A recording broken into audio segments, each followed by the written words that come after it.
Kelanchal times, हर खबर पर हमारी नजर।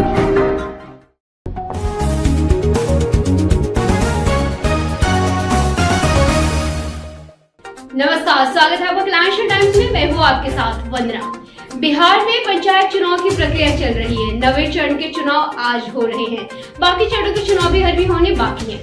हमारे संवाददाता की टीम अभी भी बिहार के विभिन्न क्षेत्रों में जाकर पंचायत चुनाव के लिए खड़े उम्मीदवार और ग्रामीण से रूबरू कर रहे हैं और बातचीत कर रहे हैं पंचायत के भविष्य को लेकर। हमारे संवाददाता ओमकार झा फिलहाल भागलपुर जिला के सलेमपुर में है, जहां पर उनसे मुलाकात हुई है वहां के भाई मुख्य प्रत्याशी बंटी कुमार से। आइए इनसे बातचीत कर जानते हैं कि लक्ष्यों के साथ में इस पंचायत चुनाव में उम्मीदवार के लिए खड़े हैं और पंचायत को वो विकास के क्षेत्र में कहां तक देखना चाहते हैं। देखते हैं बातचीत का सिलसिला हमारे संवाददाता के साथ इस रिपोर्ट में।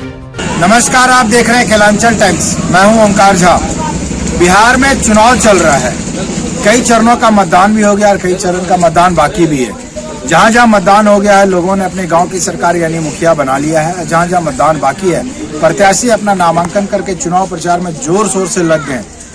इसी तरह मैं भागलपुर जिला के कहलगांव प्रखंड के सैनी सलेमपुर में मेरी मुलाकात बंटी कुमार पांडे जी से हुई, जो एक युवा प्रत्याशी है मुखिया के। इन्हीं से जानते हैं कि इतने युवा होने के कारण, अभी इनका एज ज़्यादा नहीं हुआ, 25-26 साल की उम्र में ये राजनीति में आए हैं। इनसे जानते हैं कि इनका उद्देश्य क्या है, ये चुनावी मैदान में क्यों है और ये जन समर्थन के साथ है, इनको समर्थन भी मिल रहा है।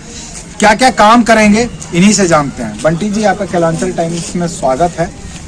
और क्या उद्देश्य लेके आए हैं आप चुनावी मैदान में? सबसे पहले तो मैं केलांचल टाइम न्यूज़ वाले सारे मीडिया बंधुओं को बहुत बहुत धन्यवाद देता हूं, क्योंकि मीडिया ही एक ऐसा माध्यम है जो कि लोगों तक सही और गलत का मैसेज पहुंचाती है। जी, हमारा जहां तक सोच है कि हम पिछले 5 साल से जो है राजनीति में सक्रिय हैं, तो हमारा पहला जो उद्देश्य है और जनता लोगों से अपील है कि जो 5 साल मेहनत करे, जो राजनीति से दिल से लगाव रखेगा, वो 5 साल मैदान में रहेगा।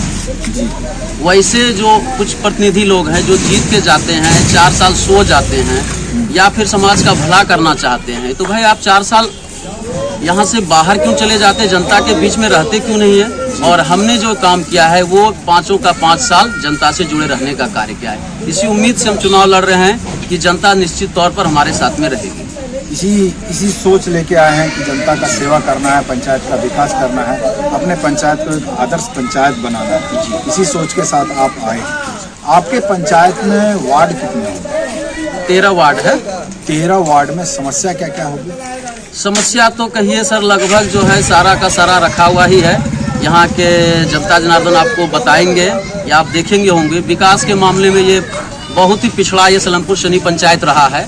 ना तो यहाँ पर 10% लोगों को भी जल नल का सुविधा मिल पाया है और ना ही शौचालय, ना ही इंदिरा। आज भी यहाँ के जो अल्पसंख्यक समाज हैं बहुत पिछड़े हैं और कोविड काल में भी इनके समाज में कोई भी जनप्रतिनिधि लोग मदद के लिए आगे नहीं आए थे। मैं एकलौता उम्मीदवार हूँ, यहाँ सारे जनता जनार्दन के बीच में कह रहा हूँ, मैं एकलौता उम्मीदवार हूँ। एक सप्ताह में आके हर एक समाज के लोगों से मिलने का कार्य किया और जो व्यक्तिगत तौर पर गरीब था उनको हमने मदद करने का भी काम किया। हम लोगों ने किसी भी लोगों से भेदभाव करने का काम नहीं किया है। अगर आप चुनाव जीतते हैं, पंचायत की जनता आपको अपना मुखिया बनाती है, उनके लिए क्या क्या काम होगा? सर देखिए, सबसे पहला तो हमारा उद्देश्य है सर, शौचालय सबसे पहले होगा, क्योंकि शौच के लिए बाहर लोगों को जाना पड़ता है, रात बिहार काफ़ी दिक्कत होती है। और उसके बाद जो है भवन निर्माण का भी कार्य कराया जाएगा और जहां जल नल में जो कार्यभार नहीं हो पाया है, जल भी घर घर पहुंचाने का कार्य करेंगे। ये काम आप इसको प्राथमिकता देंगे। लेकिन शिक्षा का स्तर आपके पंचायत में थोड़ा सा गिरा हुआ है, यहाँ पे बालिकाओं के पढ़ने के लिए स्कूल नहीं। जी, ये भी बहुत ही अहम मुद्दा है, क्योंकि यहाँ भी सिकंदरपुर में स्कूल है, काफ़ी दिनों से बंद पड़ा हुआ है और इस पर कोई भी जनप्रतिनिधि किसी तरह से बोलने से परहेज कर रहे हैं। क्योंकि देखिए, लोग तभी मतदान जेन्युइन उम्मीदवार को कर पाएंगे जब वो शिक्षित होंगे, तब उनको जानकारी होगी कि हमारा मतदान क्या है, तब वो आगे चढ़ बढ़ कर हिस्सा भी लेंगे और सही उम्मीदवार पंचायत में जीत कर विकास भी कर पाएंगे। और यहाँ पे उप स्वास्थ्य केंद्र की भी व्यवस्था नहीं है। जी, ये भी बहुत बड़ा समस्या है। पूरे पंचायत में एक भी स्वास्थ्य केंद्र नहीं है। ये तो होना ही चाहिए, लेकिन जो बड़े बड़े पूंजीपति हैं, जो जनप्रतिनिधि जीत जाते हैं, उनका कहना है कि भाई हम तो वोट खरीद के जीते हैं, 50 लाख रुपया खर्च किए हैं, तो हम विकास क्यों करेंगे। तो जनता लोगों से भी हमारा अपील है कि अगर कोई भी जनप्रतिनिधि आपको आज खरीदता है तो वो कल आपको बेच सकता है, इसलिए आप ना बिके और सही उम्मीदवार को मतदान कीजिए। जो 50 लाख खर्च नहीं करेगा वो 50 लाख आपसे वसूलेगा भी नहीं, वो सार्वजनिक विकास करेगा। आप एक युवा प्रत्याशी हैं, युवा नेता हैं, युवाओं के लिए यहाँ पे खेलकूद का मैदान भी नहीं।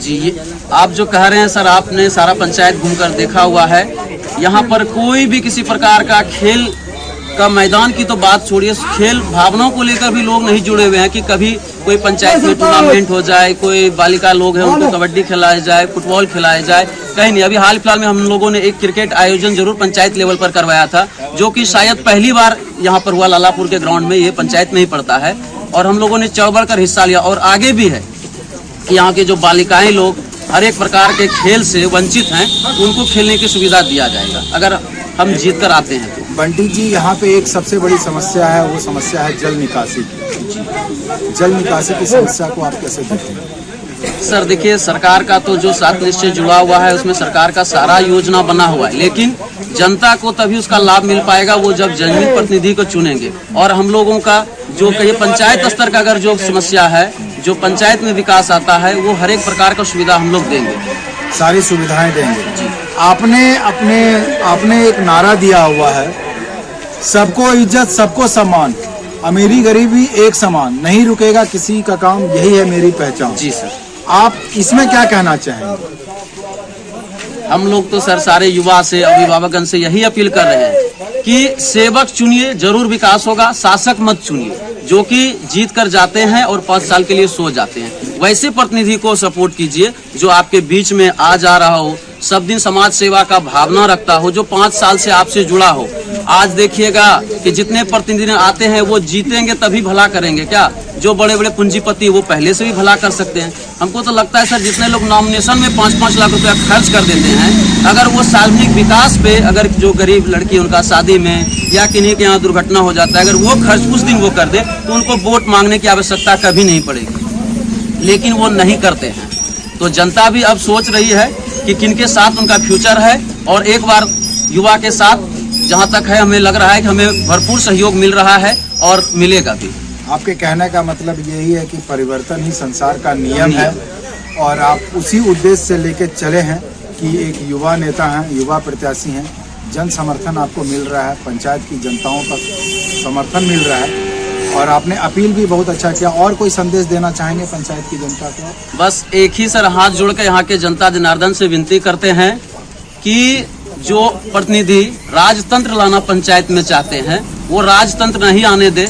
राजतंत्र कहने का मतलब है सर, जिनको 20 लाख 30 लाख सर पैसे होंगे, जो कम्बल बांटेंगे, जिनको मुर्गा दारू खिलाने का क्षमता होगा, वही वोट लेकर जीत जाते हैं। तो इस बार जनता जो उनको सबक सिखाएगी। इस बार जितने जनता जनार्दन खिलाने के लिए तैयार हैं, जनता खाने के लिए भी तैयार है, लेकिन सही जगह मतदान भी करेगी, ये हमें पूर्ण विश्वास है। आपने देखा कि बंटी कुमार पांडे जी का उद्देश्य क्या है, लक्ष्य क्या है, और इनका काम करने का तरीका भी अलग है। और मैं यही कहना चाहूँगा कि इनके जो जन समर्थक हैं इनको समर्थन करें, और युवा प्रत्याशी हैं।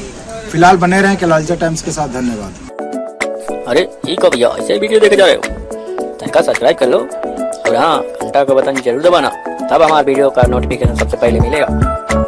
यहाँ वहाँ का देखा तो हम तो क्या ही कहते हैं, जल्दी दबाओ।